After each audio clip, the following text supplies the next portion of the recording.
Olá, eu sou a professora Kitty Guedes e no vídeo de hoje a gente vai falar sobre a função seno, mas fazendo a correspondência dela com o círculo trigonométrico. Então observa o seguinte, olha, inicialmente a gente tem aqui o círculo trigonométrico, portanto um círculo de raio 1, né? A gente já sabe disso. A gente tem aqui um controle deslizante, a partir do qual a gente vai aumentando a medida do arco, medida essa que nesse controle deslizante está em radianos, mas aqui no círculo o ângulo central correspondente ao arco vai aparecer com a medida em graus. E o nosso objetivo então é ir calculando o valor do seno de cada um desses arcos. Esses valores aqui, ó, onde está começando com seno 0 igual a 0, esse valor está em radianos, tá? E o nosso objetivo então é a partir disso construir a senoide, que é o gráfico da função seno. Então vamos lá. Estou começando aqui ó, na origem, né? Então com a medida do arco sendo 0, e aí vou aumentar um pouquinho. Bom, inicialmente está aparecendo só o seguinte, a gente tem aqui o nosso arco, PB, cuja medida em radianos é 0,39 e o ângulo central correspondente a ele em graus, 22,5 graus. A gente sabe que para calcular o seno desse arco, a gente pega a ordenada do ponto P, ou seja, a gente projeta a extremidade do arco, que é o ponto P, no eixo das ordenadas, encontrando assim o ponto Q e o valor do seno desse arco, então, é essa medida aqui, AQ. Pois bem, vamos ver o comportamento, né? Quando a gente anda aqui no primeiro quadrante, ó, a gente observa que o valor do seno vai aumentando à medida que a medida do nosso arco também aumenta. Portanto, no primeiro quadrante, a função vai ser crescente. Quando a gente chega aqui em cima, olha, que o nosso ângulo central correspondente a 90 graus, ou seja, que a medida em radianos é π sobre 2 radianos, e uma aproximação para π sobre 2 é 1,57, né, já que a gente pode aproximar o π com 2 casas decimais, para 3,14. E aí a gente tem então que o seno de π sobre 2 é igual a 1, que é um valor máximo para o seno, né? Porque quando a gente aumentar um pouquinho o arco, ó, o valor do seno já vai diminuir, né? Opa, apareceu aqui uma coisa que a gente não precisa. O valor do seno já vai diminuir, esse valor aqui é aqui. Pois bem, no segundo quadrante, o valor do seno diminui, portanto a função vai ser decrescente.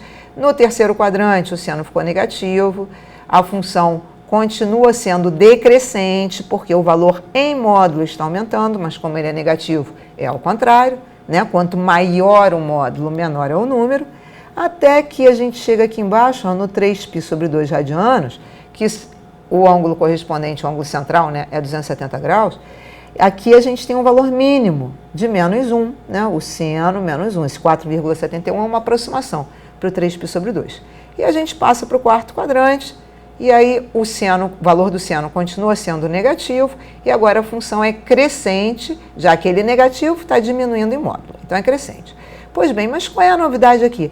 Eu quero fazer a correspondência desses valores com a função seno. Então, para isso, olha, eu vou me utilizar de algumas coisinhas aqui, deixa eu descer aqui para fazer aparecer. Então, deixa eu pegar aqui um ponto T, um segmento AT, o arco. Bom, vou deixar a função para falar depois. Então, olha só, olha o que a gente vai fazer agora. Eu estou aqui com o meu ponto P, né, que é a extremidade do arco BP, e aí eu encontro o seno dele, que está aqui, só que eu vou marcar o ponto no gráfico, para eu poder ter o gráfico da função f de x igual a seno de x. Como é que eu vou marcar esse ponto? Bom, o x nada mais é do que o meu arco. Se é o meu arco, eu tenho que pegar essa medida aqui do arco BP e colocar aqui no eixo x, ó. Esse AP', tá vendo que eu coloquei da mesma cor? Para chamar a tua atenção para isso. Esse AP' nada mais é do que a medida do arco BP, que é o x. E o y, quer dizer, a ordenada do ponto, é o valor do seno. Portanto, 0,38 nesse caso, que é o AQ. Então, aqui, ó, eu passei para cá. E esse ponto W, então, é o ponto que tem x igual à medida do arco BP e o y igual ao seno de x. E aí, olha, à medida que eu vou andando aqui, tá vendo que esse ponto ele está se deslocando.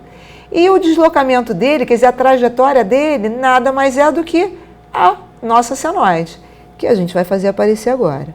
Então, aqui em laranja, agora eu não preciso mais disso, a gente vai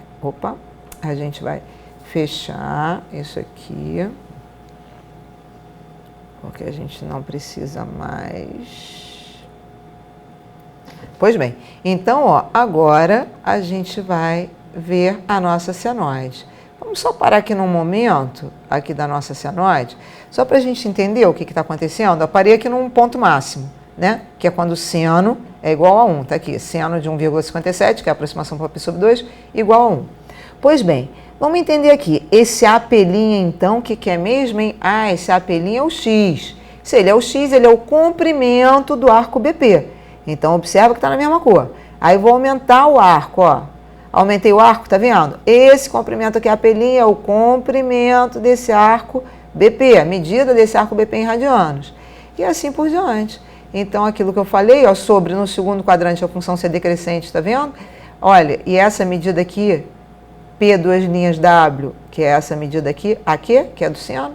Pois bem, no segundo quadrante, então, a função é decrescente, até que a gente chega no π, que é uma das raízes da nossa função, olha aqui ele. Aí a gente passa para o terceiro quadrante, ó, a função continua decrescente, até que ela vai atingir um valor mínimo lá quando o arco for 3π/2. Então, aqui é o 3π/2. Aí a gente passa para o quarto quadrante, a função agora passa a ser crescente. Para a gente poder vê-la melhor, vamos dar aqui um zoom ao contrário, porque a gente vai passar também para a segunda volta. Então, ó, no quarto quadrante, então, a função volta a ser crescente, até que no 2π a gente tem outra raiz da função, outro zero da função, e aí vamos começar a segunda volta. Quando a gente começa a segunda volta, o comportamento da função se repete. Então, por isso, o período da senoide é 2π, né? O período da função seno de x é 2π. Aí, olha lá, estou na segunda volta, aí agora no segundo quadrante, mas na segunda volta, vamos tirar isso aqui mais para cá, para a gente ver tudo. Vamos passar para o terceiro quadrante, mas na segunda volta, e vamos completar a segunda volta, tendo desta forma 2 períodos da nossa senoide, certo? Bom, espero que você tenha gostado e agora você precisa treinar. É muito importante que você consiga fazer essa correspondência do círculo trigonométrico com a senoide, tá bom? E até o próximo vídeo.